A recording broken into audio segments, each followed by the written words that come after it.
Hi, my name is Mike. Welcome to our channel, Standing on Truth.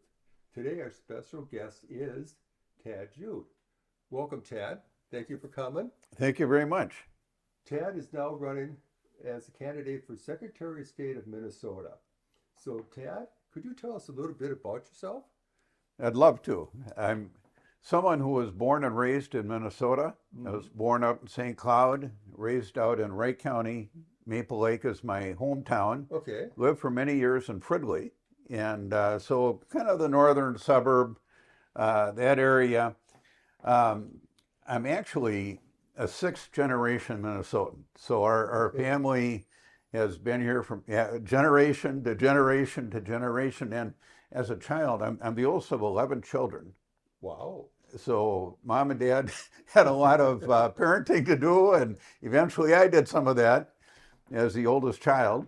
And the other thing I did with my mom and dad, and this was, I think, very interesting. Mm-hmm. You know, we grew up in a Christian home and go to church. Mom and dad would take me out doing their job. Their job was to deliver grocery supplies to a lot of small businesses in central Minnesota. So I'd go out with my mom and dad and we'd deliver grocery supplies to a lot of small businesses in central Minnesota. And I got to know small business people and some of the issues that small business people had to deal with, including my mom and dad in running their business and in running the family. Eventually, I ended up going to the University of St. Thomas. It was a college of St. Mm-hmm. Thomas at the time in St. Paul. And at night, then after that, I went to the William Mitchell College of Law, so I did get a law degree. And I was in the service back then. I was in the 523rd Army Security Agency. So I spent 6 years in the Army Security Agency. And after that, I was in the legislature. I ran for the legislature. I did a lot of door knocking. I'd go door knocking, mostly in western Hennepin County, eastern Wright County. And I got elected to the legislature. I was there for 16 years. I was in the Hennepin County Board for 4 years. And most recently, as an elected official, I was a district court judge in the 10th Judicial District. Now, the 10th Judicial District takes in 8 counties, takes in Anoka County, Washington County. I was out in Stillwater most of the time. That's most of the time I was a judge. And takes in Wright County, Sherburne County, Isani, Chisago, Kennebec, and Pine County. So it's a big district. Yes. Takes in 8 counties. And when I was a judge, I'd say about half the cases I had were criminal cases, and half the cases were civil cases, different issues that would come up, like a business dispute, or it could be a family law case or a juvenile case, that type of thing. Mm-hmm. And so I think I've gotten to know the state very well. I've had a private law practice.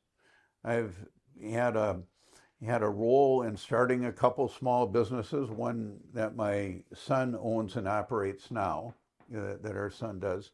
I'm married. My wife's name is Jackie. We live in Maple Grove, and we have an extended family of 9, and then grandchildren. So today, actually Jackie's at home taking care of, one of the grandchildren. What you're finding out is that they have a lot of energy. Oh, yes, indeed they do. I can't keep up. And we're a God-fearing family. We're Mhm. Christians, and we believe. Yes, thank We're you. believers. Yes, same here, same with us. The biblical truth and the Christian faith is what this country is founded on and we stand on. So you're running for Secretary of State. Could you tell us some of the job duties or the description of exactly what does the Secretary of State do? What is he in charge of? And how much influence does he have with the Minnesota government itself? I could go on and on about the Secretary of State. This is a very important year Yes. for voting because we have the governor and we have all the constitutional officers. So you have the Attorney General up, you've got the Secretary of State up, you got the state auditor, and with the lieutenant governor. So those 5 people are the executive council for the state of Minnesota. So that's one of the things the Secretary of State does. He or she sits on the executive council, and the executive council has been nowhere to be found while state government has basically imploded over the last couple of years. We're just riddled with fraud in a lot of our social programs, and the executive council has been nowhere to be found. And one of the reasons for that is the executive council right now seems to be in bed with the governor. And the governor, of course, appointed all the commissioners. The commissioners are responsible for administering these programs that have just crumbled. And it's just been so sad to see programs that are intended for homeless people or intended for children that don't get food or intended for children that have autism or have behavioral issues. These are well-intended programs, but the money that's dedicated from your tax dollars, is supposed to help solve the problem of homelessness, gets ripped off by fraudsters. And this is what the federal government's trying to do. Now, so anyway, Secretary of State is on the executive council. I think they should have been doing their job. One of the things Secretary of State does is convene the House, the Minnesota House. When the Secretary of State, who's in right now, he's been in for 12 years, I think he's out of touch with the average Minnesotan, the mainstream Minnesotan. And he convened the Minnesota House, but didn't require the Democrats to show up for the Minnesota House for 3 weeks. So you had, and wouldn't recognize a quorum, so is this, you wonder, well, how does this happen? Well, the Secretary of State didn't recognize a quorum, in the House. So they're able to get off for 3 weeks, get paid, everything else, but not do their job. So the Secretary of State is really like the gear of state government in a lot of ways. Okay. It's not on the outside. You don't see the Secretary of State, you see the governor. But you don't see the gears. The gears are like the Attorney General for legal things, Secretary of State for what a lot of people would say are administrative things. Now, one of the really important administrative things that the Secretary of State does is the Secretary of State is in charge of voting in Minnesota. And I'm running and I'm asking for people's vote, of course. Right. But to do that, we need to be secure. We need to make sure that the voting is open and accessible and accurate and secure. And we need to trust the vote. So that's the slogan I have for our campaign, is to trust the vote, so that we can have confidence in it and we can have people come out and vote because they have confidence that it is an open, fair, and secure vote, and your vote in Anoka County counts the same as a vote in Hennepin County, counts the same as a vote in Morrison County, so that people are treated fairly and can have confidence in our election system. Now, there are a number of ways, we can do that. Now, I'd love to get into that, sure. But beyond that, the Secretary of State takes care of all the business filings in the state. So if you have a fraudulent business, they have had stories about people coming here from other states to open a business and take advantage of the generosity of our taxpayers. Our taxpayers are not here to be victims of fraud. It doesn't like a taxpayer of Minnesota has SAP written on their forehead, and we need to We need to stop that. And I would pull the license of any business that is involved in state fraud. You know, we've got what they called a quality leering center in Minneapolis. Oh, yes. That was funded by Minnesota taxpayers. Right. And that has, the business license has to be pulled on any business like that involved in fraud. Yes. And that's what we need to do in Minnesota, is have somebody in the Secretary of State that will administer the voting laws and administer the business filing laws, so that fraudsters aren't attracted here from other states and other countries Mm-hmm. and try to take advantage of our taxpayer. So just to recap a little bit, just to let the people know that you will get confidence in your vote. Your vote does count. You need to get out and vote. And also, your taxpayer dollar, the government doesn't fund itself. It is us taxpayers that fund the government so they could do what we would like them to do with our money to help different peoples that need and whatnot. So Minnesota is one of the highest rated tax people in the nation. So we wonder why. And then where's our tax dollar going? Well, it's hitting the news big time now. What is happening with our tax dollars? So yes, very, very good that we need to get in control of that, and the taxes, and also the confidence in our vote. Yes. Now, so I think I do have the background. I've been, you know, really in touch with Minnesotans. I think I've come from a family that's been here a long time. I've gotten to know small businesses, and you know, I think I've had the ability to understand Minnesotans. I think Minnesotans have gotten to know me a little bit. Mm-hmm. And so that connection is very important. And then I've got the qualifications to be Secretary of State, but there are things we can do to clean up our voting system. And one of the things the federal government's trying to do, they're trying to clean up our voting rolls. Our Department of Justice in Washington has said, you know, we've got a Civil Rights Act, you know, we've got a Help America Vote Act. You know, these are two national laws. And because of that, they want to make sure that people who vote in Minnesota, first of all, you know, that they are an American citizen. They want to make sure that it's only citizens voting. Secondly, they want to make sure that you're living in Minnesota. They want to make sure you're over 18. They want to make sure you're still alive. You know? So this is what the federal government is trying to do. And they want to work with the Secretary of State. Well, Steve Simon, who's our Secretary of State, doesn't want to work with the federal government. Now, I think it's important for our Secretary of State to work with townships and cities, school districts, counties, and the federal government.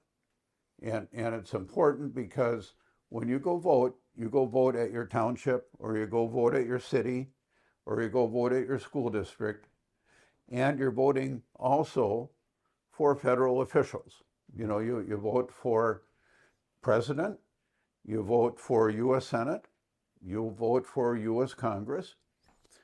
So, and the federal government actually is funding some of our elections. So they've got an interest in making sure it's done in a fair and accurate and secure manner.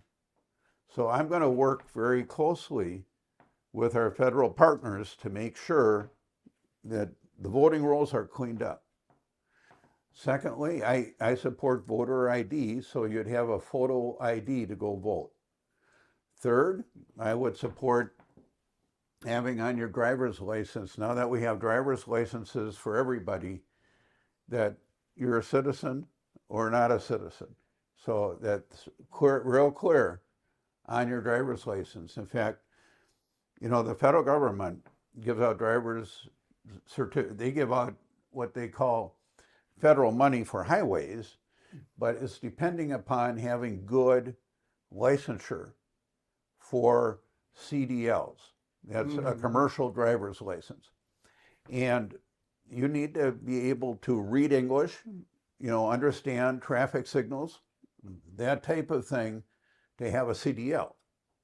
Well, we don't require on Minnesota driver's licenses to note whether or not you're a citizen. So they're concerned that CDLs only go to citizens that understand traffic signals and traffic signs. So that's a big issue with federal money for highways. And I think it's a big issue for voting, because people come in and they show a driver's license. Well, that doesn't show you're a citizen. Correct. It should show whether you're a citizen, because it's presumed you're a citizen if you have a driver's license. Well, you can't make that presumption anymore. No, not anymore. Now, the other things I think we need to do is make sure people give an address when they register to vote. Okay. Right now, it's not required that you give an address. And I don't know how you can determine whether or not you're in the right district or the right ward if you don't have an address on your voting registration. Because we have districts for the legislature and districts for school board, all types of things. And you can't tell that if you don't have an accurate address. And so that's important. I want to try to have an election day as opposed to this voting season that we've gotten into. We've gotten into a 46-day voting season. It's not focused on election day. I think we need to focus on election day, because we had elections for mayor of Minneapolis, mayor of St. Paul last year. They had campaign events. They had actually candidate meetings a week before election day. Half the people had voted already. So, they're having candidate meetings after people vote. You have to have candidate meetings before people vote, so you can focus on that. A couple other things. You need to have bipartisan oversight. So you have both Democrats and Republicans that are monitoring what's going on, so it's fair. In some areas, they only have one party that's overseeing the ballots. Well, you got to get rid of that. You need to have both parties involved. The vouching for people on election day has to be regulated or stopped, because we have basically, in some circumstances, virtually no limits on some vouching, where you can just vouch and say, well, that's who I think it is. That's who I think it is. And they live in Minnesota and they're over 18 and, this type of stuff. With all the fraud we've had in state programs, we need to tamp down. It's I think, an invitation for bad guys to do bad things. So we need to limit vouching.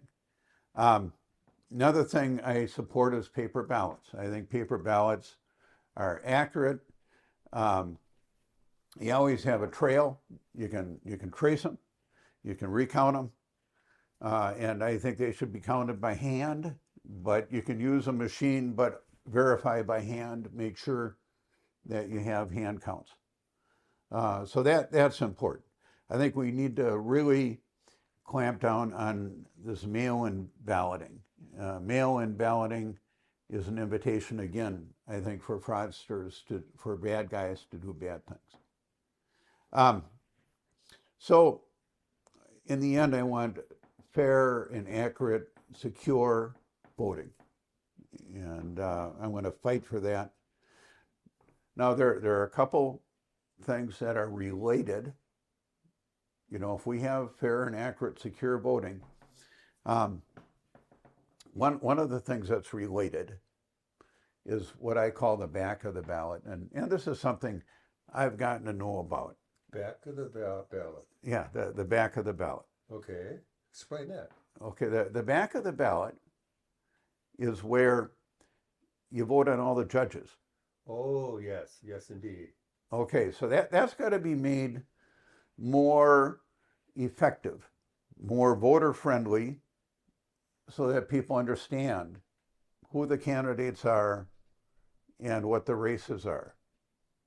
Because right now, I think it's very not meaningful the way it's set up right now. It's confusing. Yes, I think what's, from my perspective, is that who are these people? You don't see any campaigning. You don't see um, any information on them and who's running for judges. You have no idea. And what you've got in Minnesota now, you've got for 15 years, Governor Dayton and Governor Walz have appointed all the judges. So our Minnesota Supreme Court has been appointed all by Democrat governors. And you know, it's not like federal appointments. In the federal courts, Mm-hmm. they go through a hearing in the U.S. Senate. Yes. You see, we don't do that in Minnesota. We don't have like a state hearing, you know, state Senate hearing on appointments to judge. That's supposed to be, the check is supposed to be the back of the ballot. The back of the ballot isn't that effective. So I want to make it more voter friendly Okay. so that people have more information and it means something. The other thing that I think we need to clean up on the ballot is that when you have a question on the ballot on a constitutional amendment, that the language is very clear. You know, what is that question? And it's fair Mm-hmm. and accurate.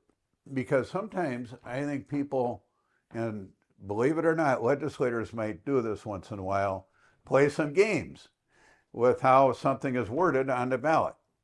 So as Secretary of State, I would work very hard to make sure that language on the ballot is fair and accurate so that you aren't misleading the voter. Finally, I tried to find out what the Secretary of State was up to. Of course, I'm running against somebody who's been there 12 years. And I think over that time, Secretary Simon has gotten out of touch with everyday Minnesotans, mainstream Minnesotans. So I found, certainly I think it's a symbolic issue. It's not fraud, it's not election integrity, but it's a symbolic issue of how out of touch he's gotten with Minnesotans. And that is, he was the only elected official that was on this committee of experts that came up with a new state flag. And this is his special project. And people are not happy with this. You know, people are not happy with this as a state flag. What I am going to do is I'd like to have a vote on the ballot, if not in the legislature. They wouldn't even let the legislature have a majority vote on this. Wow. You know, this is our historic state flag. Yes. And it might not be the most artistic, it might not be the simplest, but you know something? It means something to a lot of people. I don't know what this new state flag even means. I don't understand it. But this is a tribute to Native Americans. It's a tribute to people who work with their hands. It's a tribute to our natural resources. It's a tribute to our history, and it's a tribute to our way of life, even though it's not what flag experts think is a beautiful flag. It means something to a lot of Minnesotans, and I want to have a vote on it. And our Secretary of State, and I'm going to show you something here, he writes a book. And, you know, I know that you're Bible believers. Yes. Now, this is the Bible of state government.